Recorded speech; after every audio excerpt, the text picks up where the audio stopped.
دوسرا سوال، کبھی کسی امام کو آیت الکرسی کی تلاوت کرتے ہوئے نہیں سنا سوائے تراویح کی رکعت میں، کیا آیت الکرسی پڑھنا نماز میں منع ہے یا انفرادی نماز میں پڑھ سکتے ہیں؟ میرے خیال میں آپ نے جماعت کم پڑھی ہے، آپ اکیلے نمازیں زیادہ پڑھتے ہیں، اسی لیے آپ نے امام کو آیت الکرسی پڑھتے نہیں سنا۔ ہم نے تو کئی مرتبہ الحمدللہ پڑھا بھی ہے اور سنا بھی ہے، ٹھیک ہے۔ حضرت توسا سنا نہیں سنا، سارے کل سینئر بیٹھے ہوئے، ہم میں سینئر بیٹھے ہیں، حضرت پروفیسر صاحب آپ نے سنا، نوجوانوں نے بھی سنے، بزرگ تو اپنی جیسے، ٹھیک ہے۔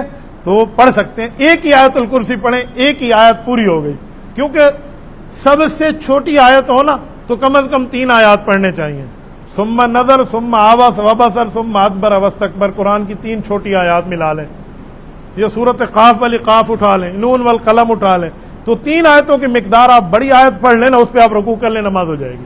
تو سورۃ آیت الکرسی تو بہت بڑی ہے، لہذا پڑھا جا سکتا ہے۔ ٹھیک، دیکھیں اپنے امام صاحب کی بات سنا رہے ہیں کہ وہ آیت الکرسی پڑھتے ہیں۔